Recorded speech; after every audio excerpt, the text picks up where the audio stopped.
Everyone, welcome to Daily Revelations. So we are in Lamentations 2 still, one more day after today.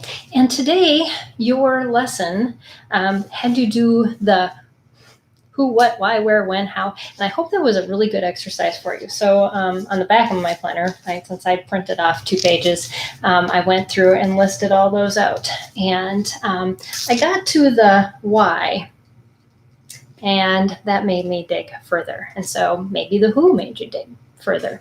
But this is the beginning of how you just open the door for the Holy Spirit to lead you. And that's what I love about precept studies is that it gets us digging. And then God just leads us in a direction with that digging.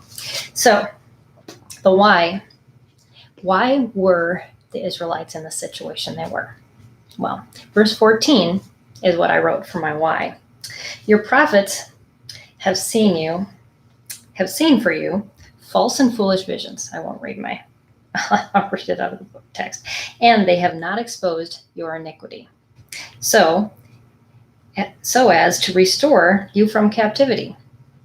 But they have seen for you false and misleading oracles. They basically, in today's terms, they gave them something of lesser quality than the real truth.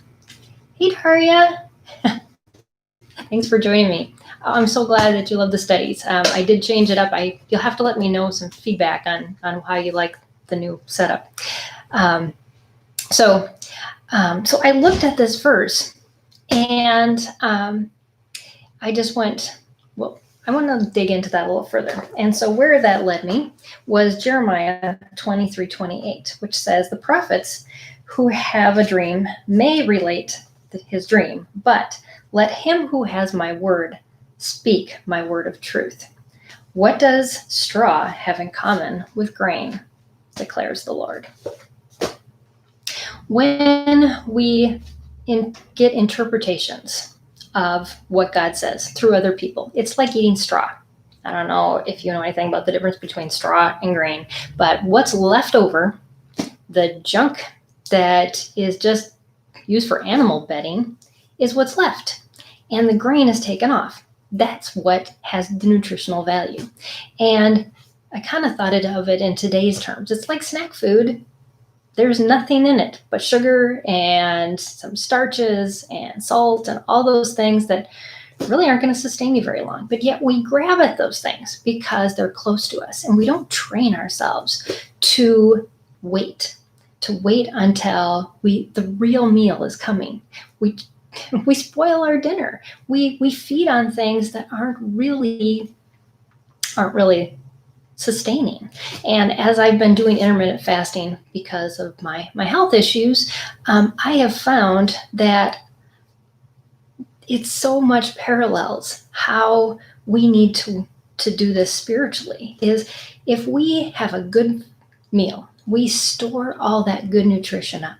God feeds our soul. He gives us all that we need, but we have to be sustained by that instead of constantly grabbing for other things of lesser quality that over time, when you snack, your body goes into this mode of pulling only from those resources. It's the same thing we do spiritually. If we fill our heads with what somebody else's interpretation is of the truth, then we're going to get this lesser quality of feeding to our soul, and it's going to leave us hungry, and we aren't going to be trained in feasting alone in what God gives us and then pulling from that on a regular basis until the next meal comes.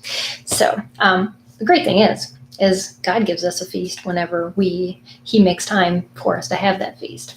You know, we have busy lives, and we can't spend 24/7 with God, but He is with us, but in concentrated Bible study. But we can surround ourselves with His Word. That time of preparation is your meal, and so sometimes we miss it, but yet we're sustained because we have it ingrained in us. Instead of, I wrote and my artwork, it's not that great, but I wrote this little line right here. When we on what God has, our line is straight. because we follow his path. It may look slower. It may look like we're getting less, but we are sustained. And I wrote that we are restful. We have a peaceful assurance, and we just can stay satisfied until the next meal comes. On the other hand, this is what it looks to live off a straw, to kind of go all over the place, running around, grabbing from here, grabbing from there, and yet we still move the same amount in the long run. Yet we're hungry, we're grabbing at things, we tend to not be content, and we just need more and more and more. Nothing will satisfy us. So that's the lesson I got out of today's reading. Like I said, it's kind of a bit of a rabbit trail, but that's where God takes you. And it's good to just remember that he sustains, he fills. And that contentment comes when we just rest in what he provides us and then use that as what we need for today. So thanks for joining me on Daily Revelations, everyone. And I will see you again tomorrow as we wrap up Lamentations 2. Have an awesome day. Bye.